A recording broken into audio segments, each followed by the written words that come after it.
જય શ્રી કૃષ્ણ, જય ચેહરમાં. હું છું ગીતાબેન એચ દેસાઈ. ચેહર કિચનમાં આપનું સ્વાગત કરું છું. આજે આપણે બનાવીશું ચોકલેટ આઈસ્ક્રીમ. તો આપણે આઈસ્ક્રીમ બનાવવા માટે 500 ગ્રામ દૂધ લીધું છે, અહીંયા 200 ગ્રામ જેવી ખાંડ લીધી છે અને આપણે અહીંયા બિસ્કિટ લીધું છે, હેડ એન્ડ સીક બિસ્કિટ લીધું છે. આની જગ્યાએ તમે કોઈ પણ બિસ્કિટનો ઉપયોગ કરી શકો, પણ ક્રીમ વગરનું કોઈ પણ બિસ્કિટ તમે લઈ શકો. સેવટ પાર્લેજી બિસ્કિટ પણ આમાં તમે ઉપયોગમાં લઈ શકો છો. જો તમે જોઈ શકો છો, આપણે દૂધ ઉકાળવા માટે અહીંયા લોયું લીધું છે. લોયાની અંદર આપણે 2 ચમચી જેટલું પાણી એડ કર્યું છે. પાણી એડ કરવાનું કારણ એટલું છે કે આપણે જે આ દૂધ લઈએ છીએ એ દૂધ તો ચોટી નથી જતું તળીએ, એટલા માટે આપણે આ પાણી લીધું હતું. હવે આ દૂધને આપણે 5 થી 7 મિનિટ સુધી ઉકાળવાનું છે. દૂધ આપણું આવી રીતે સહેજ ગરમ થાય, એક ઉભરો આવા થાય એટલે આપણે ખાંડને અંદર ઉમેરી દેવાની છે. ખાંડ ઉમેર્યા પછી આપણે ચમચાની મદદથી એને થોડું હલાવીને મિક્સ કરી લેવાનું છે. હવે આ દૂધને આપણે 6 મિનિટ સુધી ઉકાળીશું. જો આઈસ્ક્રીમનું ક્રીમિક્સ તૈયાર કરવા માટે આપણે હેડ એન્ડ સીક બિસ્કિટ છે એ અહીંયા 18 નંગ છે. એક પેકેટની અંદર 500 ગ્રામ દૂધની અંદર તમારે એક જ પેકેટની જરૂર પડશે. તમે વધારે લેશો તો તમારું ક્રીમિક્સ દૂધ કરતાં વધારે થઈ જતું હોય છે, એટલે આપણે એક જ પેકેટના બિસ્કિટ અહીંયા લેવાના છે અને આપણે મિક્સર જારની અંદર એને હવે ક્રશ કરી લેશું.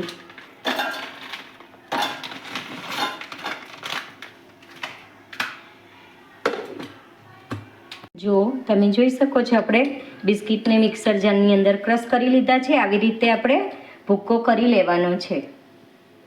જો આપણા દૂધને અહીંયા 6 થી 7 મિનિટ થઈ ગઈ છે અને તમે જોઈ શકો છો પહેલાં કરતાં થોડું ઘટ દૂધ થઈ ગયું છે ઉકળીને.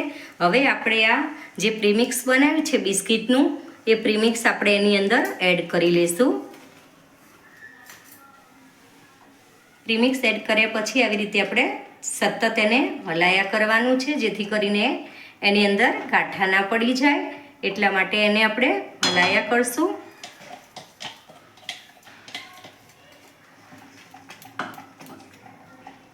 જો આવી રીતે આપણે દૂધના અને બિસ્કિટને મિક્સ કરી લેવાનું છે.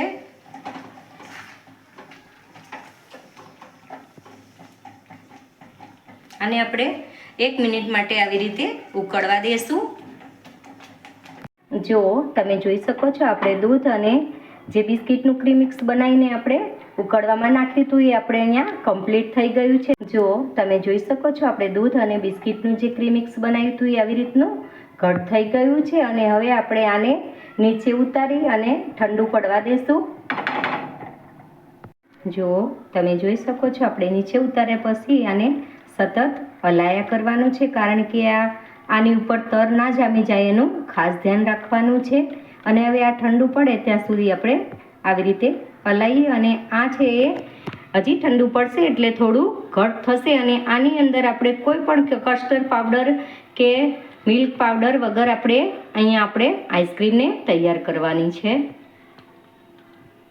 જો તમે જોઈ શકો છો, આપણું અહીંયા આઈસ્ક્રીમનું બેઝ તૈયાર થઈ ગયું છે અને આવી રીતે તમે જોઈ શકો છો, આવી રીતે ચમચાને કોટ થાય એવી રીતે આપણે અહીંયા બેઝને તૈયાર કરવાનું છે. હવે આપણું આ બેઝ ઠંડુ પડી ગયું છે. હવે એક બાઉલની અંદર કાઢી અને આપણે 30 મિનિટ સુધી ફ્રીજમાં રાખી લેશું. હવે આપણે આને બાઉલમાં કાઢી અને 30 મિનિટ માટે ઠંડુ થવા દેશું. જો આવી રીતે રબરની જેમ પડે એટલે આપણું બેઝ અહીંયા તૈયાર થઈ ગયું કહેવાય. જો હવે આપણે લગભગ 30 મિનિટ જેવું થઈ ગયું છે અને આપણે આઈસ્ક્રીમનો બેઝ અહીંયા સરસ રીતે ઠંડો પડી ગયો છે. હવે આપણે આને ગ્રાઇન્ડ કરી લેશું મિક્સર જારની અંદર નાખી. પણ એ પહેલાં આપણે ચોકલેટ ફ્લેવર લાવવા માટે આપણે અહીંયા ડેરી મિલ્ક લીધી છે. ડેરી મિલ્કને તોડીને આપણે નાના નાના ટુકડા કરી લેવાના છે. જો તમે જોઈ શકો છો, આપણે ડેરી મિલ્કના આવી રીતે નાના નાના ટુકડા કરી દેવાના છે. આ આઈસ્ક્રીમના ફ્લેવર લાવવા માટે આપણે આ ચોકલેટ લીધી છે, આપણે આઈસ્ક્રીમની ફ્લેવર આવે એના માટે. એટલે આપણે હવે આની અંદર મિક્સ કરી લેશું.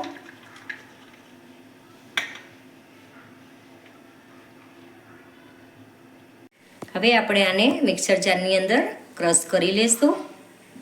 એકવાર નહીં માય તો આપણે આને 2 વારમાં કરવું પડશે.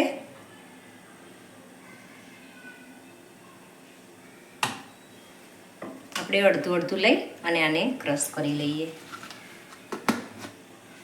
જો આપણું આઈસ્ક્રીમનું બ્રેજ અહીંયા સરસ ક્રશ થઈ ગયું છે અને આવી રીતની એક ધારે આપણે પડે એ રીતનું આપણે ક્રશ કરવાનું છે. આપણે આને અલગ વાસણની અંદર કાઢી લેશું.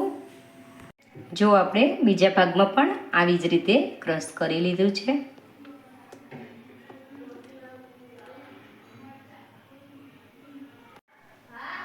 અહીંયા આપણે વ્હીપ ક્રીમનો ઉપયોગ કર્યો છે. આપણે અહીંયા 100 ગ્રામ જેવું વ્હીપ ક્રીમ લેવાનું છે.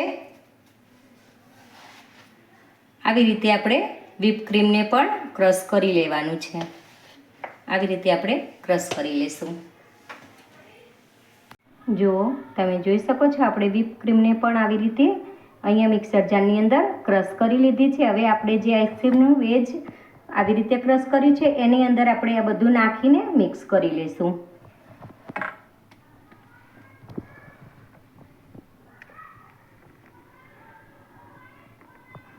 આપણે આ બધી જ વસ્તુને પહેલાં મિક્સ કરી લઈએ.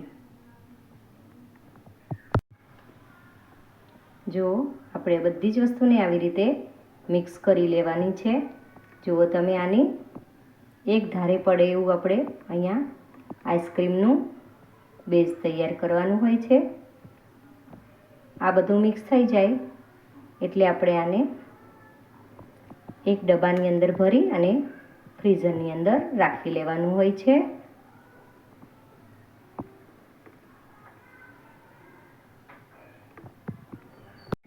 હવે આપણે આને એરટાઈટ ડબ્બાની અંદર ભરી લઈશું. જો તમે જોઈ શકો છો આપણે અહીંયા 500 ગ્રામ દૂધ, અહીંયા 150 ગ્રામ ખાંડ અને 1 બિસ્કિટનું પેકેટ એમ કરીને આપણે અહીંયા 1 કિલો આઈસ્ક્રીમ અહીંયા તૈયાર કર્યો છે. હવે આપણે આઈસ્ક્રીમને ઢાંકીને 6 થી 7 કલાક માટે ફ્રીઝરની અંદર રહેવા દઈશું. જો તમે જોઈ શકો છો આપણે આઈસ્ક્રીમને અહીંયા 6 થી 7 કલાક કમ્પ્લીટ થઈ ગયા છે. હવે આપણે ડબ્બાને ખોલીને જોઈ લઈશું. જો તમે જોઈ શકો છો એકદમ બજાર જેવો આઈસ્ક્રીમ આપણો અહીંયા ઘરે તૈયાર થઈ ગયો છે.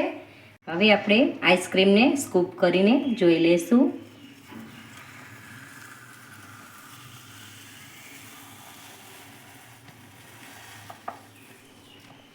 જો તમે જોઈ શકો છો આપણો આઈસ્ક્રીમ આપણે અહીંયા સરસ રીતે રેડી થઈ ગયો છે. હવે આપણે સર્વ કરી લઈશું.